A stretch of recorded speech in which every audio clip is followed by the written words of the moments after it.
नमस्कार दोस्तों, शिक्षाशाला में आपका स्वागत है। मैं पंकज कुमार आपका स्वागत करता हूं।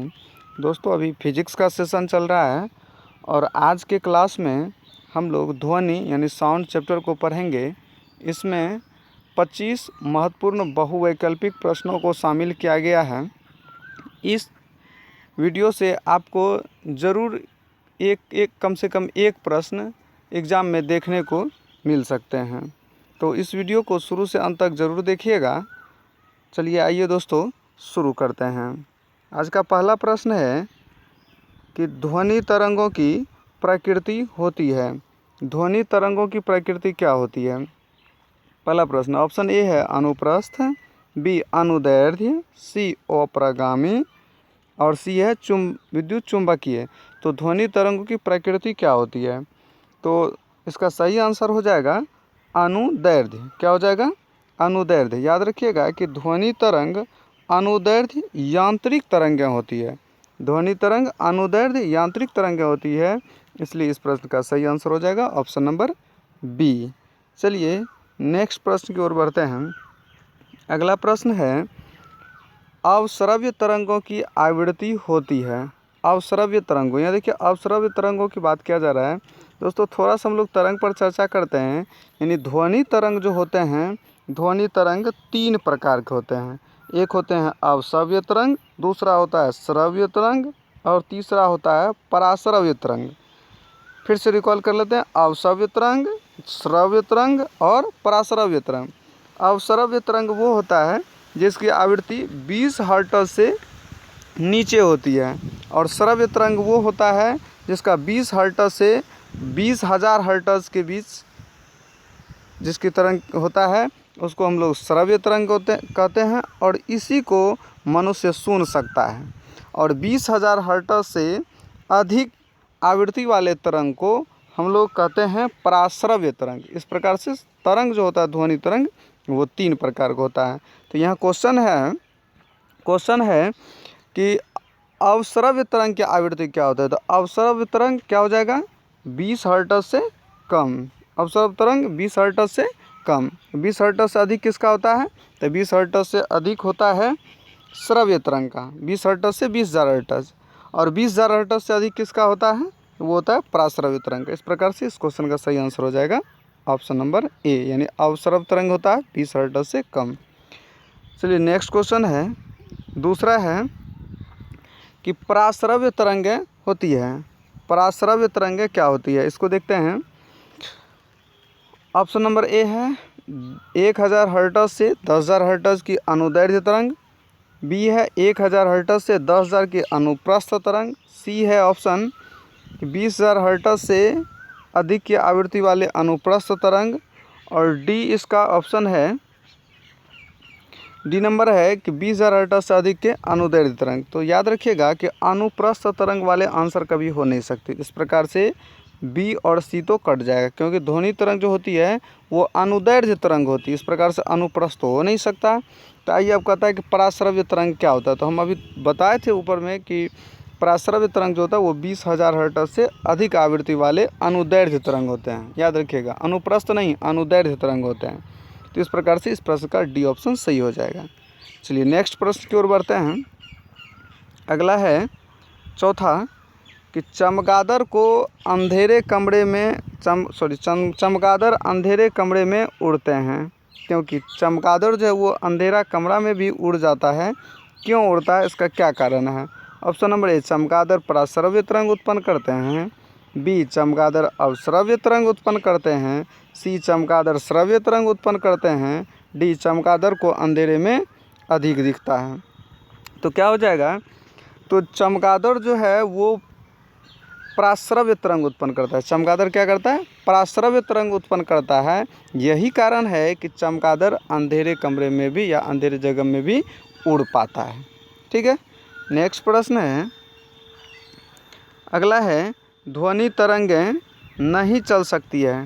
प्रश्न है कि ध्वनि तरंगें नहीं चल सकती, कहाँ ध्वनि नहीं चल सकती है इसके बारे में बताना है। ऑप्शन नंबर ए जल में, बी वायु में, सी लोहे में और डी निर्वात में। तो ध्वनि तरंग कहाँ नहीं चल सकता, बहुत बहुत इम्पोर्टेंट है ये। तो ध्वनि तरंग जो है वो निर्वात में नहीं चल सकती, याद रखिएगा। ध्वनि तरंग निर्वात में यानी शून्य में नहीं चल सकती। निर्वात का अर्थ शून्य, शून्य में नहीं चल सकती है, तो इसको यहाँ याद रखना है। नेक्स्ट प्रश्न है 6 नंबर, श्रव्य परिसर में ध्वनि तरंगों की आवृत्ति क्या होती है। श्रव्य, अभी ऊपर वाले क्वेश्चन में चर्चा किए थे। श्रव्य 3 प्रकार के ध्वनि तरंग को पढ़े थे, अवश्रव्य, श्रव्य और पराश्रव्य। तो अवश्रव्य क्या होता था, 20 हर्ट्ज से कम। और यहाँ पर कहता है कि श्रव्य परिसर में, तो श्रव्य में क्या होगा, ऑप्शन नंबर ए है 20 हर्ट्ज से 20,000 हर्ट्ज, बी है 0.5 हर्ट्ज से 5 हर्ट्ज, सी है 1 हर्ट्ज से 10 हर्ट्ज और डी है 20,000 हर्ट्ज से 40,000 हर्ट्ज। तो 40,000 हर्ट्ज की कहीं बात नहीं होती है। तो श्रव्य जो है वो है 20 हर्ट्ज से 20,000 हर्ट्ज और इसी ध्वनि को मनुष्य सुन सकता है। ठीक है, याद रखिएगा, श्रव्य 20 हर्ट्ज से 20,000 हर्ट्ज और अवश्रव्य 20 हर्ट्ज से कम और पराश्रव्य 20,000 हर्ट्ज से अधिक। ठीक है, अगला प्रश्न है, ध्वनि की चाल अधिकतम होती है। ये बताना है कि ध्वनि की चाल अधिकतम होती है, यानी सबसे अधिक ध्वनि की चाल कहाँ होती है। ऑप्शन नंबर ए वायु में, बी है निर्वात में, सी जल में, डी इस्पात में। सबसे ज़्यादा ध्वनि की चाल कहाँ होती है। तो आइए देखते हैं वायु। वायु में ध्वनि की चाल कितना होता है। वायु में ध्वनि की चाल होती है 332 मीटर प्रति सेकंड। वायु में कितना हो गया, 332 मीटर प्रति सेकंड। और निर्वात, निर्वात में अभी ऊपर वाले क्वेश्चन में हम लोग पढ़े थे कि निर्वात में ध्वनि गमन नहीं करती है। तो निर्वात तो पहले ही कर जाएगा, क्योंकि निर्वात में ध्वनि की कोई चाल नहीं होती है। जहाँ वायु ही नहीं है, जहाँ शून्य है, वहाँ पर ध्वनि गमन नहीं करती है।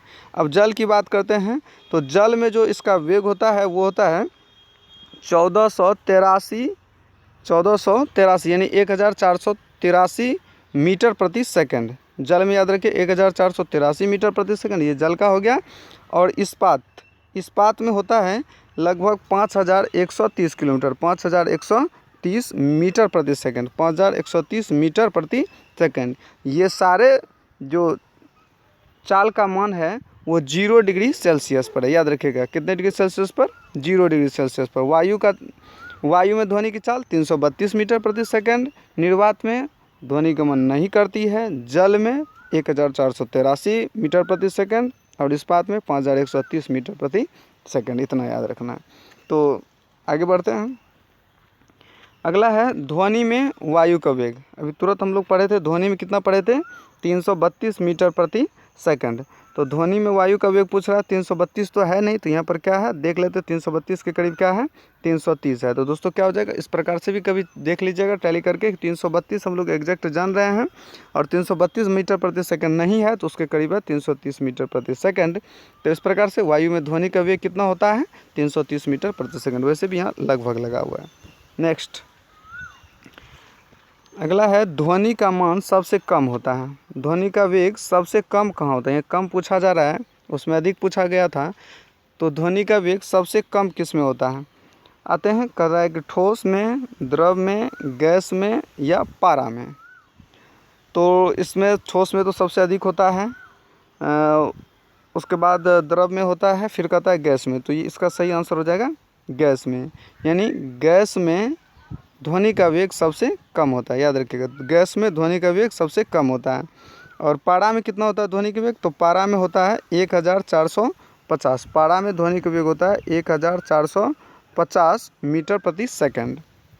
पारा में होता है 1450 मीटर प्रति सेकंड। द्रव यानी जल के बारे में हम लोग पढ़े थे, 1483 ऊपर पढ़े थे। और नेक्स्ट हम लोग बढ़ते हैं। अगला है कि मैक अंकों का प्रयोग वेग के संबंध में किया जाता है। मैक अंकों का प्रयोग वेग के संबंध में किया जाता है, यानी किस वेग के संबंध में किया जाता है, मैक अंक। तो मैक अंक का प्रयोग ऑप्शन नंबर ए आते हैं ध्वनि के संबंध में, बी जलयान, सी वायुयान और डी है अंतरिक्ष। तो मैक अंक का प्रयोग जो है वो वायुयान के संबंध में किया जाता है, याद रखिएगा। मैक अंक का प्रयोग वायुयान के संबंध में किया जाता है। ठीक है, नेक्स्ट बढ़ते हैं। 11 है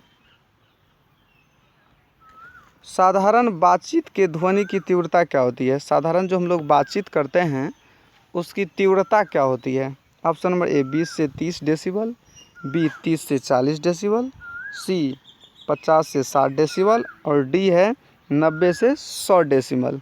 तो साधारण जो हम लोग बातचीत करते हैं उसकी तीव्रता होती है 30 से 40 डेसिबल। क्या होते हैं? 30 से 40 डेसिबल। इस प्रकार से इस प्रश्न का सही आंसर हो जाएगा ऑप्शन नंबर बी 30 से 40 डेसिबल।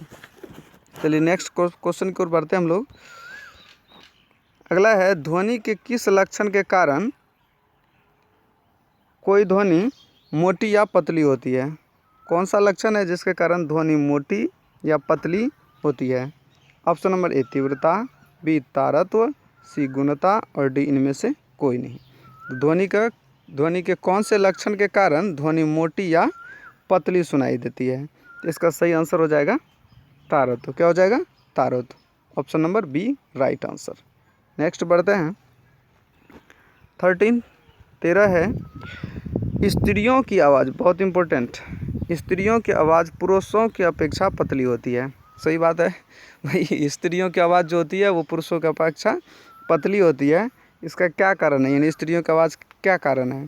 तो स्त्रियों की आवाज़ की ऑप्शन नंबर ए आवृत्ति अधिक होती है, बी तरंगदैर्घ्य अधिक होती है, सी आयाम अधिक होता है या डी वेग अधिक होता है। क्या होता है स्त्रियों की आवाज़? आखिर क्या वजह है जो स्त्रियों की आवाज़ पतली होती है? इस क्वेश्चन का राइट आंसर हो जाएगा आवृत्ति अधिक होती है। यानी स्त्रियों के आवाज़ की आवृत्ति अधिक होती है और यही वजह है कि स्त्रियों की आवाज़ पुरुषों के बनिस्पत पतली होती है। ठीक है, आगे बढ़ते हैं। 14 नंबर है कौन सी घटना ध्वनि तरंगों द्वारा प्रदर्शित नहीं की जाती है? कौन सी घटना ध्वनि तरंग द्वारा प्रदर्शित नहीं की जाती? इस पर ध्यान दीजिएगा। ऑप्शन ए परावर्तन, बी अपवर्तन, सी ध्रुवन और डी है विवर्तन। तो परावर्तन तो होता ही है, अपवर्तन भी होता है, ध्रुवन नहीं होता है। तो इस प्रश्न का सही आंसर हो जाएगा option number C. Option number C, ध्रुवन की घटना वो ध्वनि तरंगों द्वारा प्रदर्शित नहीं होती है। नेक्स्ट प्रश्न है ध्वनि तीव्रता की डेसिबल में वह अधिकतम सीमा जिसके ऊपर व्यक्ति सुन नहीं सकता। अगर डेसिबल में, अब पूछ क्या रहा है डेसिबल में, और डेसिबल में आवृत्ति पूछा जा रहा है। तो डेसिबल में जो आवृत्ति ऑप्शन नंबर ए है 50 डेसिबल, बी है 70 डेसिबल, सी है 85 डेसिबल और डी है 95 डेसिबल। तो डेसिबल में बताना है कि मनुष्य नहीं सुन पाता है, मनुष्य नहीं सुन पाता यानी पराश्रव्य तरंग की बात कर रही है। अगर हर्टज में पूछता तो 20,000 हर्टज होता, उससे ऊपर का होता। 20,000 हर्टज से नीचे के जो है उसका आवृत्ति को ही मनुष्य सुन पाता है। इसका आंसर सही हो जाएगा 95 डेसिबल। यानी 95 डेसिबल के आवृत्ति को, इससे ऊपर वाले आवृत्ति को मनुष्य नहीं सुन सकता है। ठीक, नेक्स्ट अगला है प्रतिध्वनि का कारण क्या है? कौन नहीं जानता भाई प्रतिध्वनि का कारण क्या है? ऑप्शन नंबर ए ध्वनि का परावर्तन, बी ध्वनि का अपवर्तन, सी अवशोषण, डी ध्वनिक चाल। प्रतिध्वनि का क्या कारण है? इसका सभी आंसर जान रहे होंगे। प्रतिध्वनि नाम से ही स्पष्ट है, परावर्तन। क्या हो जाएगा? परावर्तन। ज़्यादा कुछ सोचने की बात नहीं है। प्रतिध्वनि का क्या कारण है? परावर्तन। किसका परावर्तन? ध्वनि का परावर्तन, प्रकाश का परावर्तन नहीं। नेक्स्ट 17 नंबर है कहता है कि स्पष्ट प्रतिध्वनि सुनने के लिए परावर्तक तल से ध्वनि स्रोत के बीच न्यूनतम दूरी होनी चाहिए। इस प्रश्न को तो एकदम गट्ठर बांध लीजिएगा। ये प्रश्न निश्चित रूप से याद रखना है कि स्पष्ट प्रतिध्वनि सुनने के लिए परावर्तक तल से ध्वनि स्रोत के बीच न्यूनतम दूरी होनी चाहिए। Option number A 20 metre, B 30 metre, C 40 metre और डी है 17 मीटर। प्रतिध्वनि सुनना है, कैसे सुनना है? तो स्पष्ट सुनना है। कितना दूर रहना पड़ेगा परावर्तक सतह से? तो परावर्तक सतह से आपको रहना पड़ेगा 16.7 मीटर की दूरी पर। कितना? 16.7 मीटर। ऑप्शन नहीं दिख रहा है, क्या होगा? 17 मीटर। क्या हो जाएगा? 17 मीटर। नेक्स्ट किसी प्रतिध्वनि को सुनने के लिए मूल आवाज़ और प्रतिध्वनि के बीच समय अंतराल क्या होना चाहिए? प्रतिध्वनि को सुनना है तो मूल आवाज़ जो हम बोल रहे हैं ये आवाज़ और सुनने वाले आवाज़ के बीच कितना का टाइम इंटरवल होना चाहिए? ऑप्शन नंबर ए 1/10 सेकंड के बराबर, बी 1/10 सेकंड से कम, सी 1/10 सेकंड से अधिक और डी इनमें से कोई नहीं। यानी प्रतिध्वनि को जब स्पष्ट सुनना है तो इसके बीच का टाइम जो होगा, अंतराल जो होगा वो कितना होगा, 1/10 सेकंड से अधिक। इस प्रकार से इस प्रश्न का सही उत्तर हो जाएगा ऑप्शन नंबर सी। नेक्स्ट प्रश्न की ओर बढ़ते हैं। अगला प्रश्न है, ध्वनि का प्रभाव मानव के कान में कितने समय तक रहता है? ध्वनि का प्रभाव मानव के कान में कितने समय तक रहता है? एकदम गट्ठर बांध लेना है इस प्रश्न का, मोस्ट वेरी वेरी इंपॉर्टेंट, यानी एग्जाम के दृष्टिकोण से भी और जानकारी के दृष्टिकोण से भी ये इम्पोर्टेंट है, इसलिए इसको याद रखिएगा निश्चित रूप से। तो ध्वनि का प्रभाव, हाँ यहाँ सॉरी प्रभाव हो गया, प्रभाव होगा, प्रभाव मानव के कान में कितने समय तक रहता है? Option A 1/6 second, B 1/10 second, C 1/20 second और डी है 1/2 सेकंड। तो इस प्रश्न का सही उत्तर हो जाएगा, मनुष्य ध्वनि का प्रभाव मानव के कान में रहता है 1/10 सेकंड के बराबर। कितना हो जाएगा? 1/10 सेकंड के समय तक उसका प्रभाव जो है मानव के कान में रहता है ध्वनि का। ठीक है, नेक्स्ट प्रश्न की ओर बढ़ते हैं हम लोग। अगला प्रश्न है,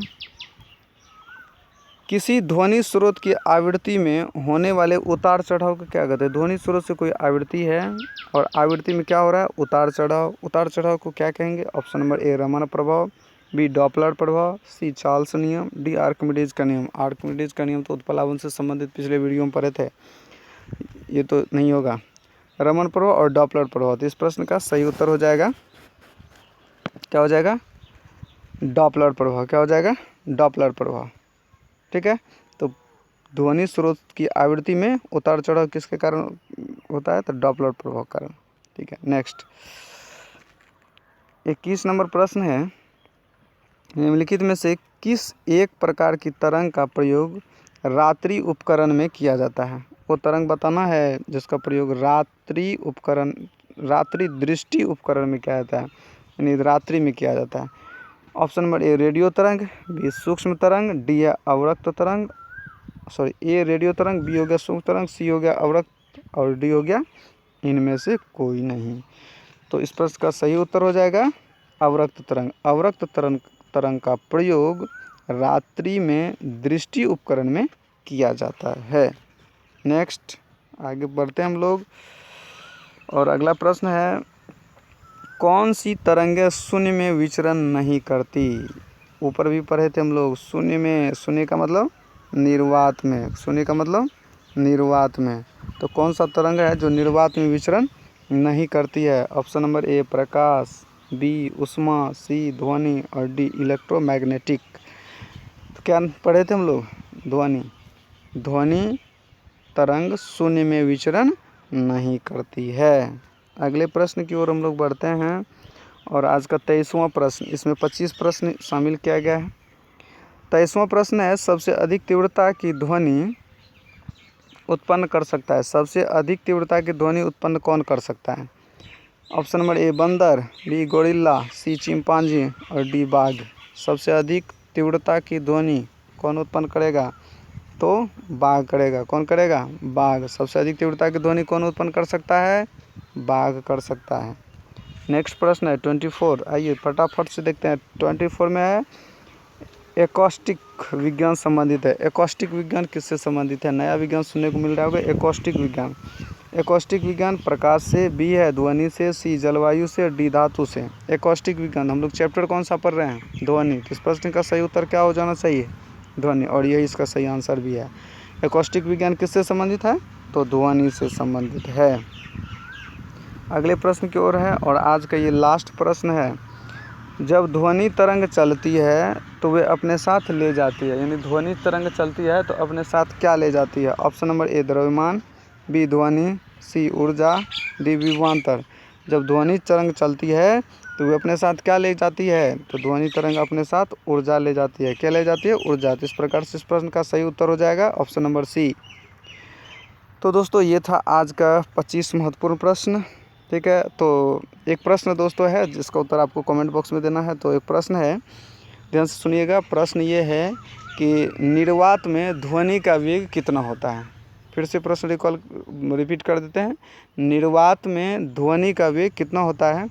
इसका उत्तर आप जो है कमेंट बॉक्स में लिख करके ज़रूर हमको भेजिएगा। उम्मीद करते हैं कि ये वीडियो आज का आप लोगों को बहुत पसंद आया होगा, और अगर पसंद आया होगा तो इसको लाइक तो कर दीजिएगा, ज़रूर कर दीजिएगा, और सब्सक्राइब तो किए ही होंगे, और दोस्तों को भी शेयर भी कर दीजिएगा। चलिए हम लोग मिलेंगे दोस्तों नेक्स्ट वीडियो में, तब तक के लिए धन्यवाद।